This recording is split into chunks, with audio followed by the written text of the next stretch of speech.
Le journal d'Ève. Mark Twain. Samedi. J'ai maintenant presque un jour entier. Je suis arrivé hier. C'est du moins ce qu'il me semble. Et il doit en être ainsi, car s'il y avait eu un avant-hier, je n'étais pas là lorsque c'est arrivé, ou je m'en souviendrais. Il se pourrait, bien sûr, que ce soit arrivé et que je n'y ai pas prêté attention. Très bien. Je serai très vigilante désormais, et si des avant-hier se produisent, j'en prendrai note. Il vaudrait mieux commencer correctement et ne pas laisser le registre s'embrouiller, car un instinct me dit que ces détails vont être importants pour l'historien un jour. Car je me sens comme une expérience, je me sens exactement comme une expérience. Il serait impossible à une personne de se sentir plus une expérience que moi, et j'en viens donc à être convaincu que c'est ce que je suis, une expérience. Juste une expérience et rien de plus. Alors si je suis une expérience, en suis-je la totalité? Non, je ne crois pas. Je pense que le reste en fait partie. J'en suis la partie principale, mais je pense que le reste a sa part dans l'affaire. Ma position est-elle assurée, ou dois-je la surveiller et en prendre soin? La seconde option, peut-être. Un instinct me dit que la vigilance éternelle est le prix de la suprématie. C'est une bonne phrase, je trouve, pour quelqu'un de si jeune.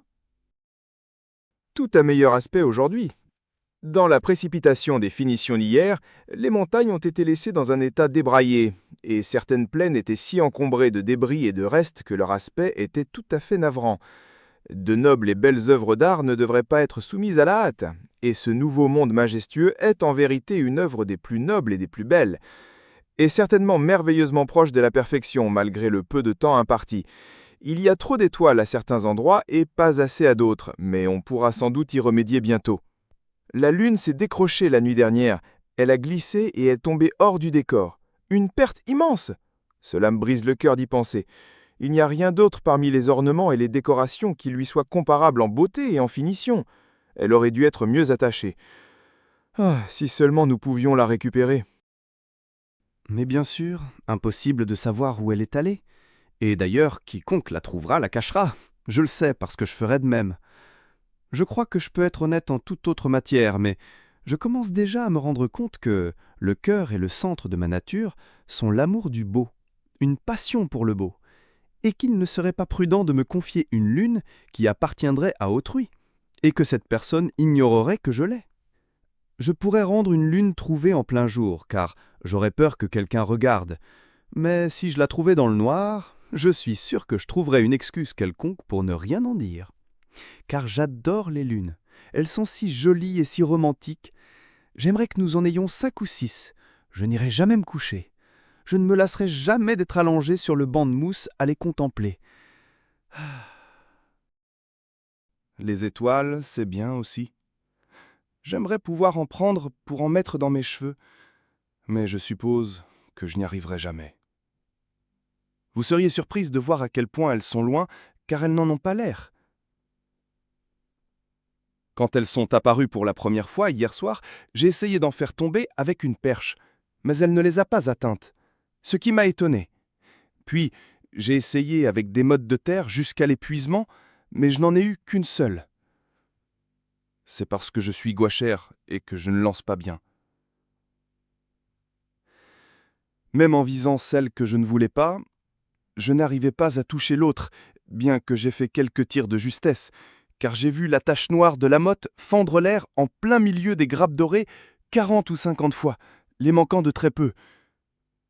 Et si j'avais pu tenir un peu plus longtemps, j'en aurais peut-être eu une.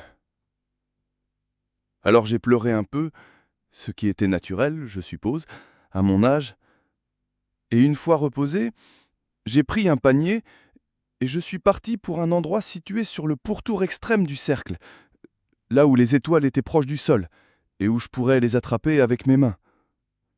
Ce qui serait mieux, de toute façon, car je pourrais alors les cueillir délicatement, sans les briser. Mais c'était plus loin que je ne le pensais, et à la fin j'ai dû abandonner. J'étais si fatigué que je n'arrivais plus à avancer d'un pas. Et en plus, mes pieds étaient endoloris et me faisaient très mal. Je ne pouvais pas rentrer. C'était trop loin et il commençait à faire froid. Mais j'ai trouvé des tigres et je me suis blotti au milieu d'eux. J'y étais d'un confort adorable, et leur haleine était douce et plaisante, car ils se nourrissent de fraises. Je n'avais jamais vu de tigre auparavant, mais je les ai reconnus en 1 minute à leurs rayures. Si je pouvais avoir une de ces peaux, cela ferait une robe ravissante. Aujourd'hui, je me fais une meilleure idée des distances. J'étais si avide de m'emparer de chaque jolie chose que je tendais la main avec étourderie. Parfois quand elle était trop loin, et parfois quand elle n'était qu'à 6 pouces, mais semblait être à 1 pied. Hélas, avec des épines entre nous. J'ai appris une leçon. J'ai aussi formulé un axiome, tout droit sorti de ma tête, mon tout premier. L'expérience égratignée fuit l'épine. Je trouve que c'en est un très bon pour quelqu'un de si jeune. Hier après-midi, j'ai suivi l'autre expérience à distance, pour voir, si possible, à quoi elle pouvait bien servir. Mais je n'ai pas été capable de le découvrir. Je crois que c'est un homme. Je n'avais jamais vu d'homme, mais il y ressemblait, et je suis sûr que c'est ce qu'il est. Je me rends compte que je ressens plus de curiosité pour lui que pour n'importe quel autre reptile. Si c'en est un, et je le suppose, car il a les cheveux hirsutes et les yeux bleus, et il ressemble à un reptile. Il n'a pas de hanches, il est fuselé comme une carotte. Quand il se tient debout, il s'écarte comme un derrick. Aussi, je pense que c'est un reptile, bien que ce soit peut-être de l'architecture. Au début, j'ai eu peur de lui, et je me mettais à courir chaque fois qu'il se retournait, car je pensais qu'il allait me pourchasser. Mais peu à peu, j'ai découvert qu'il essayait seulement de s'enfuir. Alors après cela, je n'ai plus été timide, mais je l'ai suivi, pendant plusieurs heures, à une vingtaine de mètres derrière lui, ce qui le rendait nerveux et malheureux. Finalement, il était bien ennuyé et il a grimpé dans un arbre. J'ai attendu un bon moment, puis j'ai abandonné et je suis rentré. Aujourd'hui, la même chose. Je l'ai de nouveau fait grimper dans l'arbre. Dimanche, il est toujours là-haut. Il se repose apparemment. Mais c'est un subterfuge. Le dimanche n'est pas le jour du repos. C'est le samedi qui est désigné pour cela. Il me semble être une créature qui s'intéresse plus au repos qu'à toute autre chose. Cela me fatiguerait de me reposer autant. Ça me fatigue rien que de rester assise à regarder l'arbre. Je me demande bien à quoi il sert. Je ne le vois jamais rien faire. Ils ont rapporté la lune la nuit dernière, et j'étais si heureuse. Je trouve ça très honnête de leur part. Elle a glissé et retombé, mais je n'étais pas affligé. Il n'y a pas lieu de s'inquiéter quand on a ce genre de voisins. Ils la rapporteront. J'aimerais pouvoir faire quelque chose pour leur montrer ma reconnaissance. Je voudrais leur envoyer quelques étoiles, car nous en avons plus que nécessaire. Je veux dire moi, pas nous, car je vois bien que le reptile n'a que faire de ces choses-là. Il a des goûts vulgaires et n'est pas gentil. Quand j'y suis allé hier soir au crépuscule, il était descendu sans bruit et essayait d'attraper les petits poissons tachetés qui jouent dans le bassin. Et j'ai dû lui jeter des mottes de terre pour le faire remonter dans l'arbre et les laisser tranquilles. Je me demande si c'est à ça qu'il sert. N'a-t-il donc pas de cœur? N'a-t-il donc aucune compassion pour ces petites créatures? Se peut-il qu'il ait été conçu et fabriqué pour un travail si peu délicat? Il en a tout l'air. Une des mottes l'a atteint derrière l'oreille et il a utilisé le langage. Cela m'a donné un frisson, car c'était la première fois que j'entendais la parole hormis la mienne. Je n'ai pas compris les mots, mais il semblait expressif. Quand j'ai découvert qu'il pouvait parler, j'ai ressenti un nouvel intérêt pour lui, car j'adore parler. Je parle toute la journée, et dans mon sommeil aussi. Et je suis très intéressante. Mais si j'avais quelqu'un d'autre à qui parler, je pourrais être 2 fois plus intéressante. Et je ne m'arrêterais jamais si on le souhaitait. Si ce reptile est un homme, on ne dit pas ça, n'est-ce pas? Ce ne serait pas grammatical, n'est-ce pas? Je pense qu'il faudrait dire « il ». Oui, je le pense. Dans ce cas, on l'analyserait ainsi. Nominatif, il, datif, lui, possessif, le sien. Eh bien, je le considérerais comme un homme et je l'appellerai « il » jusqu'à ce qu'il s'avère être autre chose. Ce sera plus commode que de vivre avec tant d'incertitudes. Dimanche de la semaine suivante. Toute la semaine, je l'ai suivi partout et j'ai essayé de faire connaissance. J'ai dû faire toute la conversation parce qu'il était timide, mais ça ne me dérangeait pas. Il semblait content de m'avoir dans les parages et j'ai beaucoup utilisé le « nous » sociable, car cela semblait le flatter d'être inclus. Mercredi. Nous nous entendons très bien maintenant, vraiment, et nous apprenons à nous connaître de mieux en mieux. Il n'essaie plus de m'éviter, ce qui est un bon signe, et montre qu'il aime m'avoir avec lui. Cela me plaît, et je m'applique à lui être utile de toutes les manières possibles afin d'accroître son estime. Ces 1 ou 2 derniers jours, je l'ai déchargé de tout le travail de nommer les choses, et cela a été un grand soulagement pour lui, car il n'a aucun don dans ce domaine, et il est manifestement très reconnaissant. Il est incapable de trouver le moindre nom rationnel, mais je ne lui laisse pas voir que je suis consciente de son défaut. Chaque fois qu'une nouvelle créature se présente, je la nomme avant qu'il n'ait le temps de se trahir par un silence gêné. De cette façon, je lui ai parié bien des embarras. Je n'ai pas de défaut de ce genre. À la minute où je pose les yeux sur un animal, je sais ce que c'est. Je n'ai pas besoin de réfléchir un instant. Le nom juste me vient instantanément, comme si c'était une inspiration. Ce que c'est, sans aucun doute, car je suis sûr que ce n'était pas en moi une demi-minute plus tôt. Il me semble que je sais de quel animal il s'agit, rien qu'à sa forme et à sa manière d'agir. Quand le dodo est arrivé, il a cru que c'était un chat sauvage. Je l'ai vu dans son regard. Mais je l'ai sauvé. Et j'ai pris soin de ne pas le faire d'une manière qui puisse blesser sa fierté. Je juste pris la parole, d'un air tout à fait naturel de joyeuse surprise, et non comme si je songeais à lui apprendre quelque chose, et je dis « Ma foi, je ne m'abuse, ne serait-ce pas le dodo ?» J'ai expliqué, sans avoir l'air d'expliquer, comment je savais que c'était un dodo. Et bien que j'ai pensé qu'il était peut-être un peu piqué que je connaisse la créature et pas lui, il était tout à fait évident qu'il m'admirait. C'était très agréable. Et j'y ai repensé plus d'une fois avec satisfaction avant de m'endormir. Qu'il faut peu de choses pour nous rendre heureux quand nous sentons que nous l'avons mérité. Jeudi. Mon premier chagrin. Hier, il m'a évité et a semblé souhaiter que je ne lui parle pas. Je ne pouvais y croire, et je pensais qu'il y avait une erreur. Car j'aimais être avec lui, et j'aimais l'entendre parler, et alors comment se pouvait-il qu'il m'en voulût, alors que je n'avais rien fait?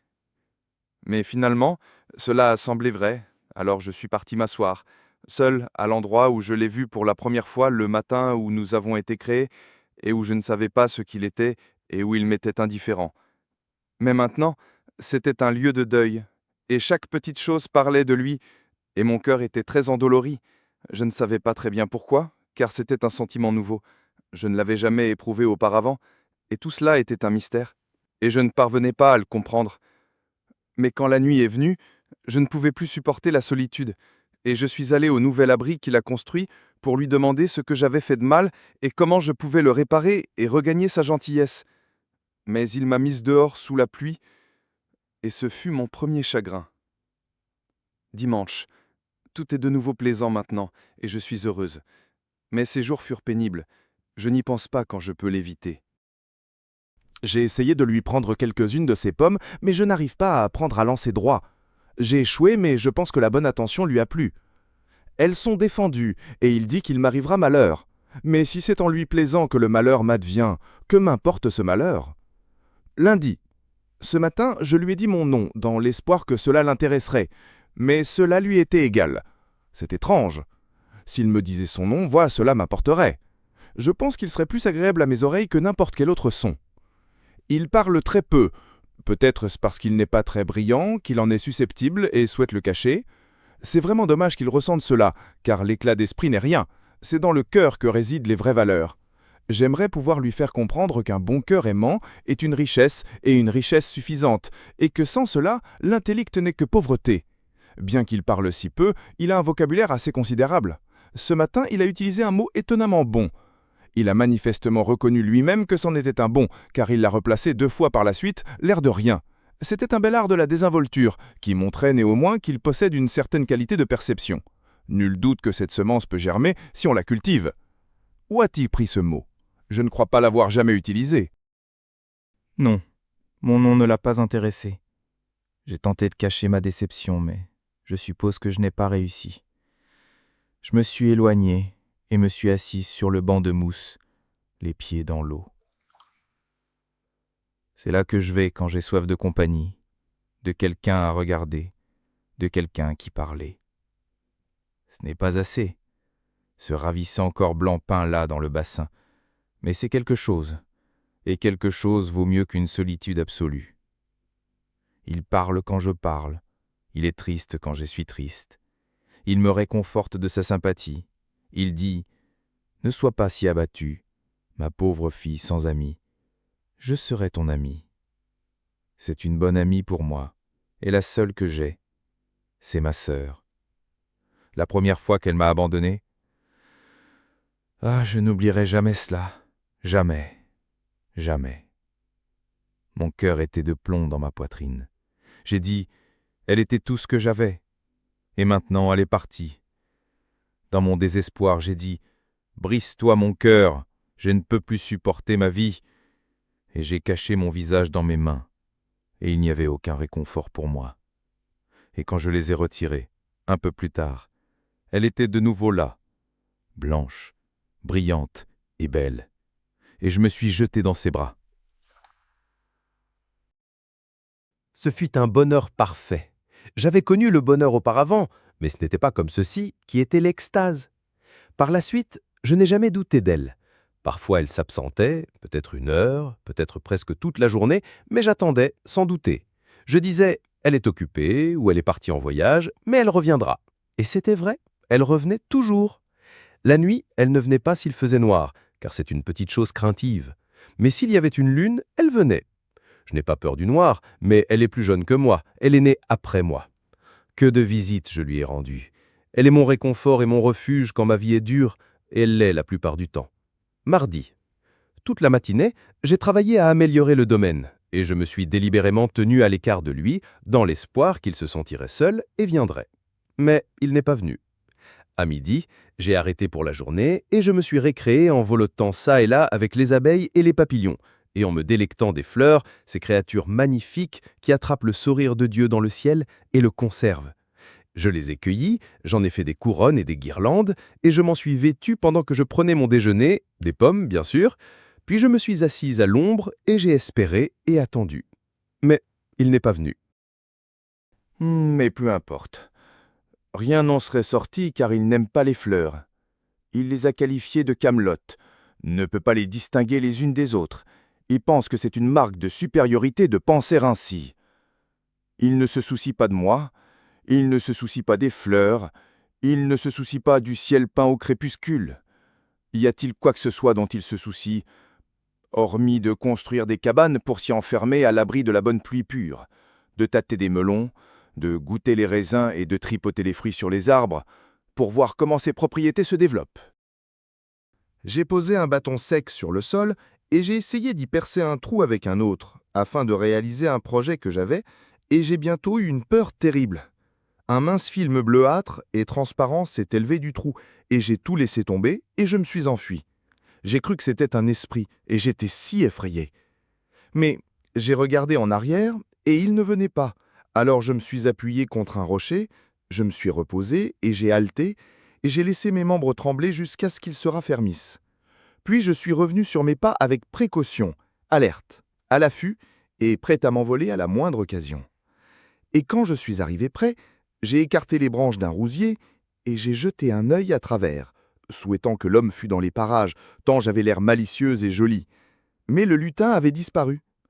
Je suis allé voir, et il y avait une pincée de délicate poussière rose dans le trou. J'y ai mis le doigt pour la sentir et j'ai dit « Aïe !» et je l'ai retirée aussitôt. C'était une douleur cruelle. J'ai mis mon doigt dans ma bouche, et en me tenant tantôt sur un pied, tantôt sur l'autre, et en grognant, j'ai fini par soulager ma misère. Puis, j'ai été pleine d'intérêt, et j'ai commencé à examiner. J'étais curieuse de savoir ce qu'était la poussière rose. Soudain, son nom me vint à l'esprit, bien que je ne l'ai jamais entendu auparavant. C'était le feu. J'en étais aussi certaine qu'on peut l'être de quoi que ce soit au monde. Je l'ai donc appelé ainsi, sans hésiter, le feu. J'avais créé quelque chose qui n'existait pas auparavant.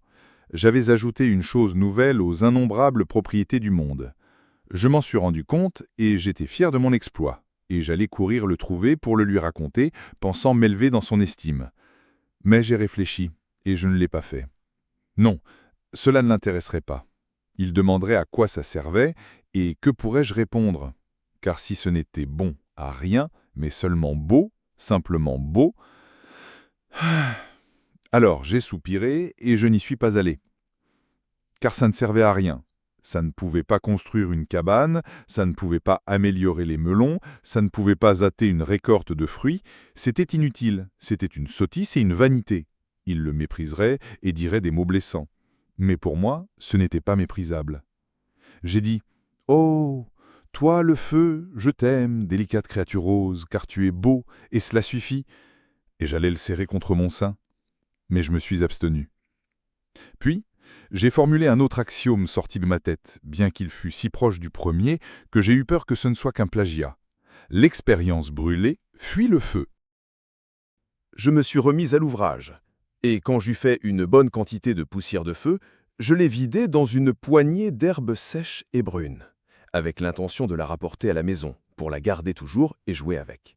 Mais le vent l'a frappée et elle s'est envolée en crachant sur moi avec fureur, et je l'ai lâchée et je me suis enfui. Quand j'ai regardé en arrière, l'esprit bleu s'élevait en tourbillonnant, s'étirant et s'éloignant comme un nuage. Et instantanément, j'ai pensé à son nom, la fumée. Bien que, sur ma parole, je n'ai jamais entendu parler de fumée auparavant. Bientôt, de brillantes lueurs jaunes et rouges ont jailli à travers la fumée. Et je les ai nommées en un instant les flammes. Et j'avais raison, en plus, bien que ce fussent les toutes premières flammes qui aient jamais existé au monde. Elles ont grimpé aux arbres, puis ont brillé splendidement, apparaissant et disparaissant dans le volume vaste et croissant de la fumée tourbillonnante. Et j'ai dû taper des mains, rire et danser dans mon ravissement, tant c'était nouveau et étrange, et si merveilleux et si beau. Il est arrivé en courant, s'est arrêté, a regardé fixement, et n'a pas dit un mot pendant de longues minutes. Puis il a demandé ce que c'était. C'était vraiment dommage qu'il pose une question si directe. Je devais y répondre, bien sûr, et je l'ai fait. J'ai dit que c'était le feu. Si ça l'agaçait que je sache et que lui doive demander, ce n'était pas ma faute. Je n'avais aucun désir de l'agacer. Après une pause, il a demandé « Comment est-ce arrivé ?» Une autre question directe, et elle aussi devait recevoir une réponse directe. C'est moi qui l'ai fait. Le feu s'éloignait de plus en plus. Il est allé au bord de l'endroit brumé, s'est tenu là à regarder en bas, et a dit « Que sont ces choses ?» Des charbons de feu. Il en a ramassé un pour l'examiner, mais a changé d'avis et l'a reposé. Puis il s'en est allé. Rien ne l'intéresse. Mais moi j'étais intéressé. Il y avait des cendres, grises, douces, délicates et jolies. J'ai su ce que c'était tout de suite. Et les braises, j'ai reconnu les braises aussi. J'ai trouvé mes pommes, je les ai sorties de là et j'étais contente, car je suis très jeune et mon appétit est grand. Mais j'ai été déçu. Elles avaient tout éclaté et écatées. Gâtées en apparence, mais ce n'était pas le cas. Elles étaient meilleures que crues. Le feu est beau. Un jour il sera utile, je pense. Vendredi. Je l'ai revu un instant lundi dernier à la tombée de la nuit, mais seulement un instant. J'espérais qu'il me féliciterait d'avoir essayé d'améliorer le domaine, car j'avais de bonnes intentions et j'avais travaillé dur. Mais il n'était pas content. Il s'est détourné et m'a laissé là.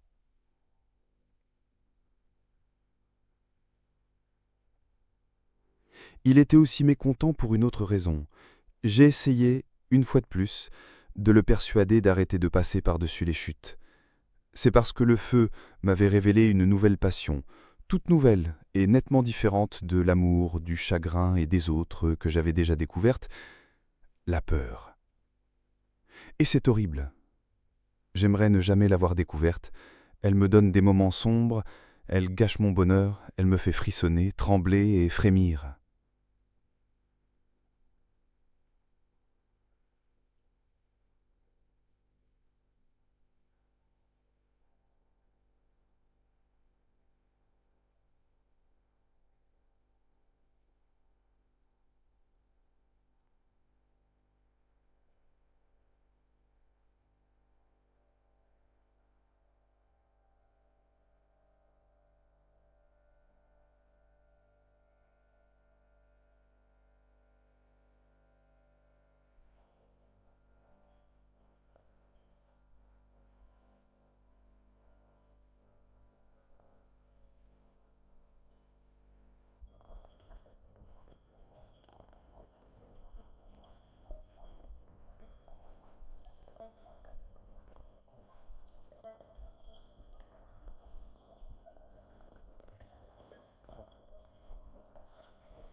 Richiamo da quel concaglio di sottomarine sarà veramente un bel compagnaggio. Et il Simon Chess, naturel, la discussion de la c'était vraiment mobilul, già come su loro, nuoide, uscunor, parce que donc on est procès tutule o bem show, bem directivo tu stadon, poda getsu, noce come vuce, parce que da pour vous, tu tieni ragione la base, on a tout noi et ils sont tous tes amis. Peut-être devrais-je me souvenir qu'elle est très jeune, une simple fille, et être indulgent. Elle n'est qu'intérêt, empressement, vivacité. Le monde est pour elle un charme, une merveille, un mystère, une joie. Elle ne peut plus parler de plaisir quand elle trouve une nouvelle fleur. Il faut qu'elle la darlote, la caresse, la sente, et lui parle, et déverse sur elle des noms affectueux. Et elle est folle des couleurs. Les rochers bruns, le sable jaune, la mousse grise, le feuillage vert, le ciel bleu, la perle de l'aube, les ombres pourpres sur les montagnes, les îles dorées flottant dans des mers de carmin au couchant, la lune blafarde naviguant à travers les bancs de nuages déchiquetés, les étoiles joyaux scintillant dans les étendues désertes de l'espace. Rien de tout cela n'a de valeur pratique, pour autant que je puisse voir. Mais parce qu'ils ont de la couleur et de la majesté, cela lui suffit. Et elle en perd la tête. Si seulement elle pouvait se calmer et rester tranquille 2 minutes d'affilée, ce serait un spectacle reposant. Dans ce cas, je pense que je pourrais prendre plaisir à la garder. En vérité, j'en suis certain, car je commence à me rendre compte que c'est une créature tout à fait remarquablement charmante.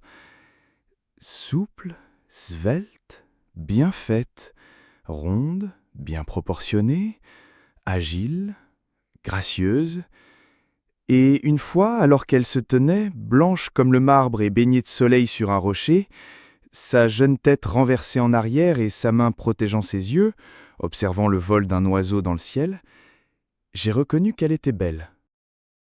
Lundi midi. S'il y a une seule chose sur la planète qui ne l'intéresse pas, elle ne figure pas sur ma liste. Il y a des animaux auxquels je suis indifférent, mais ce n'est pas son cas. Elle n'a aucune discrimination, elle les adopte tous.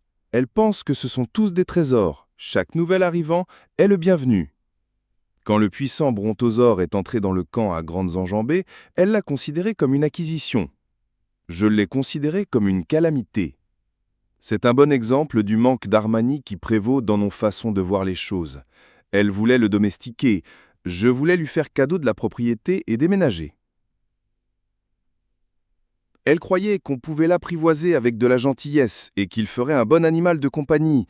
J'ai dit qu'un animal de compagnie de 21 pieds de haut et de 84 pieds de long n'était pas une chose convenable à avoir dans les parages, car, même avec les meilleures intentions et sans vouloir faire de mal, il pourrait s'asseoir sur la maison et l'écraser, car n'importe qui pouvait voir à son regard qu'il était distrait. Pourtant, elle s'était mis en tête d'avoir ce monstre, et elle ne pouvait y renoncer. Elle pensait que nous pourrions en faire une laiterie et voulait que je l'aide à le traire, mais j'ai refusé. C'était trop risqué. Le sexe n'était pas le bon, et de toute façon, nous n'avions pas d'échelle. Ensuite, elle a voulu le monter pour admirer le paysage.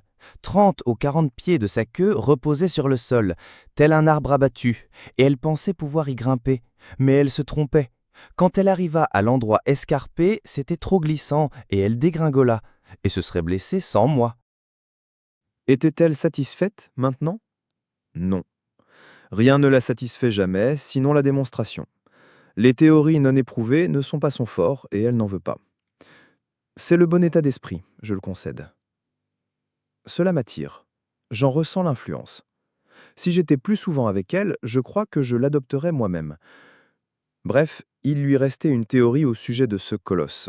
Elle pensait que si nous pouvions l'apprivoiser et le rendre amical, nous pourrions nous tenir dans la rivière et l'utiliser comme pont. Il s'avéra qu'il était déjà bien assez docile, du moins en ce qui le concernait, alors elle mit sa théorie à l'épreuve, mais ce fut un échec.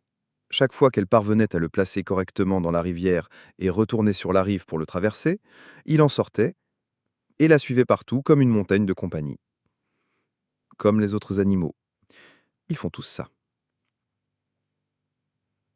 Mardi, mercredi, jeudi et aujourd'hui. Tout ce temps sans le voir. c'est long d'être seul. Pourtant, mieux vaut être seul que malvenu. Vendredi, il me fallait de la compagnie. Je suis faite pour ça, je crois. Alors je me suis liée d'amitié avec les animaux. Ils sont tout simplement charmants. Et ils ont le caractère le plus doux et les manières les plus polies. Ils n'ont jamais l'air maussades.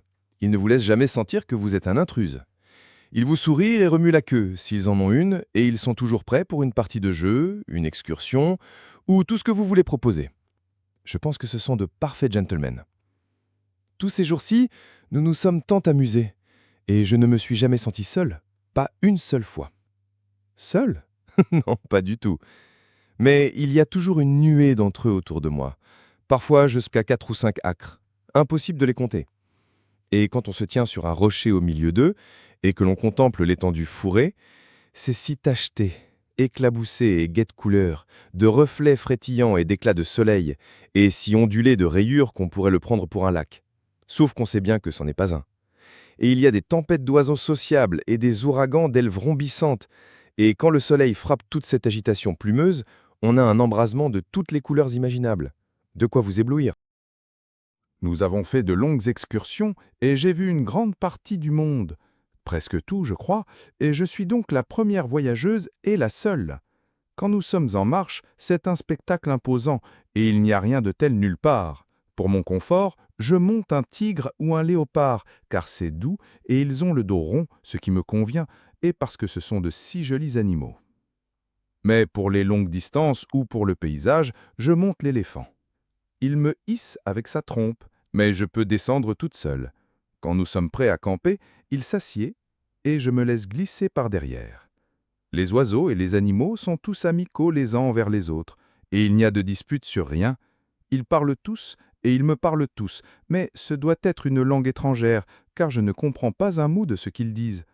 Pourtant, ils me comprennent souvent quand je leur réponds, en particulier le chien et l'éléphant. Cela me fait honte. Cela montre qu'ils sont plus intelligents que moi, car je veux être l'expérience principale moi-même, et j'ai bien l'intention de l'être. J'ai appris un certain nombre de choses, et je suis instruite maintenant, mais je ne l'étais pas au début. J'étais ignorante au début. Au début, celle me contrariait, car malgré toute ma surveillance, je n'étais jamais assez maligne pour être là quand l'eau coulait vers le haut. Mais maintenant, celle m'est égale. J'ai fait des expériences, et encore des expériences, jusqu'à savoir maintenant qu'elle ne coule jamais vers le haut, sauf dans le noir. Je sais qu'elle le fait dans le noir parce que le bassin ne s'assèche jamais, ce qui arriverait bien sûr si l'eau ne revenait pas pendant la nuit.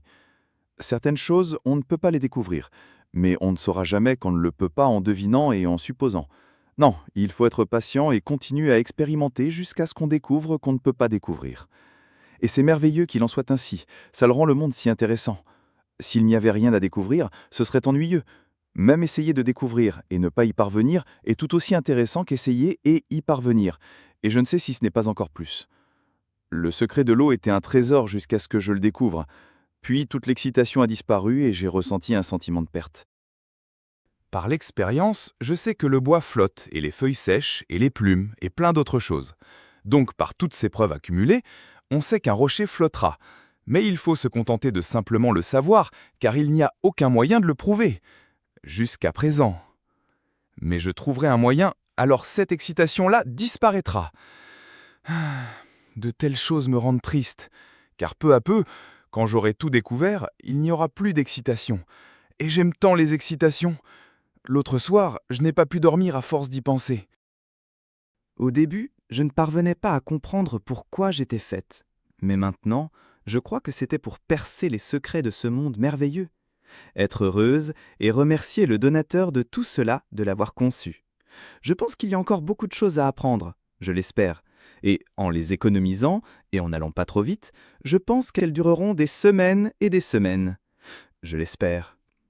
Quand on lance une plume en l'air, elle s'envole et disparaît. Puis on lance une motte de terre, et elle, non. Elle retombe. À chaque fois. J'ai essayé et réessayé, et c'est toujours ainsi. Je me demande pourquoi. Bien sûr, elle ne retombe pas, mais pourquoi semble-t-elle le faire? Je suppose que c'est une illusion d'optique. Je veux dire, l'un des deux en est une. Je ne sais pas lequel. C'est peut-être la plume, c'est peut-être la motte. Je ne peux prouver lequel des deux. Je peux seulement démontrer que l'un ou l'autre est une supercherie et laisser à chacun le choix. À force d'observer, Je sais que les étoiles ne dureront pas. J'ai vu certaines des plus belles fondre et couler le long du ciel. Puisque l'une peut fondre, elles peuvent toutes fondre. Puisqu'elles peuvent toutes fondre, elles peuvent toutes fondre la même nuit. Ce chagrin viendra, je le sais. J'ai l'intention de veiller chaque nuit pour les regarder tant que je pourrai rester éveillé. Et je graverai ces chants étincelants dans ma mémoire, afin que plus tard, quand on me les aura enlevés, je puisse par mon imagination restaurer ces myriades ravissantes dans le ciel noir et les faire scintiller à nouveau, et les doubler par le voile de mes larmes.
Le jardin est perdu, mais je l'ai trouvé et je suis comblé.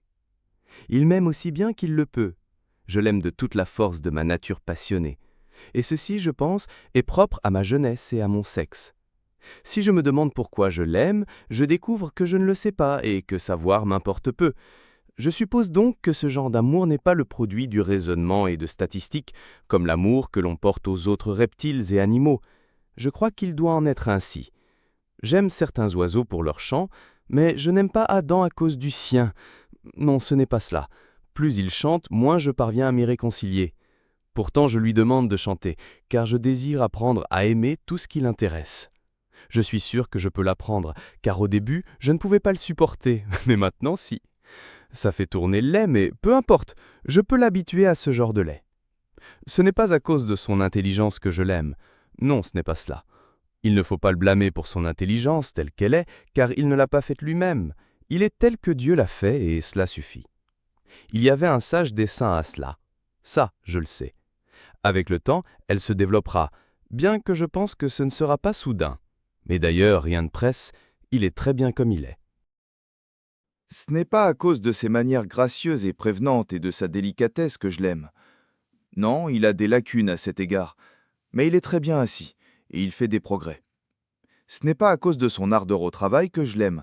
Non, ce n'est pas cela. Je pense qu'il a ça en lui, et j'ignore pourquoi il me le cache. C'est mon seul chagrin. Autrement, il est franc et ouvert avec moi maintenant. Je suis sûr qu'il ne me cache rien d'autre que cela. Cela m'attriste qu'il puisse avoir un secret pour moi, et parfois cela gâche mon sommeil d'y penser. Mais je vais chasser cela de mon esprit. Cela ne troublera pas mon bonheur, qui par ailleurs est plein à déborder. Ce n'est pas à cause de son éducation que je l'aime. Non, ce n'est pas cela. C'est un autodidacte, et il connaît vraiment une multitude de choses, mais elles ne sont pas exactes. Ce n'est pas à cause de sa chevalerie que je l'aime. Non, ce n'est pas cela. Il m'a dénoncé, mais je ne le blâme pas. C'est une particularité de son sexe, je crois, et il n'a pas fait son sexe. Bien sûr, je ne l'aurais pas dénoncé, j'aurais péri avant, mais c'est une particularité de mon sexe à moi aussi, et je ne m'en attribue aucun mérite, car je n'ai pas fait mon sexe. Alors, pourquoi est-ce que je l'aime? Simplement parce qu'il est masculin, je crois. Au fond, il est bon, et je l'aime pour cela, mais je pourrais l'aimer sans cela. S'il devait me battre et me maltraiter, je continuerais à l'aimer. Je le sais. C'est une question de sexe, je crois. Il est fort et beau, et je l'aime pour cela. Je l'admire et je suis fier de lui. Mais je pourrais l'aimer sans ses qualités. S'il était quelconque, je l'aimerais. S'il était une épave, je l'aimerais, et je travaillerais pour lui. Je serais son esclave, je prierais pour lui, et je veillerais à son chevet jusque ma mort. Oui, je crois que je l'aime simplement parce qu'il est à moi et qu'il est masculin. Il n'y a pas d'autre raison, je suppose. Et donc je pense que c'est, comme je l'ai dit au début, que ce genre d'amour n'est pas le produit de raisonnement et de statistiques. Il vient tout simplement, nul ne sait d'où, et ne peut s'expliquer. Et n'en a pas besoin. C'est ce que je pense. Mais je ne suis qu'une jeune fille, la première à avoir examiné cette question, et il se peut que dans mon ignorance et mon inexpérience, je n'ai pas vu juste. 40 ans plus tard. C'est ma prière, c'est mon vœu le plus cher, que nous puissions quitter cette vie ensemble. Un vœu qui ne périra jamais sur la terre, mais qui trouvera sa place dans le cœur de chaque épouse aimante jusqu'à la fin des temps. Et il portera mon nom. Mais si l'un de nous doit partir le premier, c'est ma prière que ce soit moi. Car il est fort, je suis faible. Je ne lui suis pas aussi nécessaire qu'il ne l'est pour moi. La vie sans lui ne serait pas la vie. Comment pourrais-je le supporter? Cette prière est aussi immortelle et ne cessera d'être faite tant que ma race continuera. Je suis la première épouse, et dans la dernière épouse, je serai répété.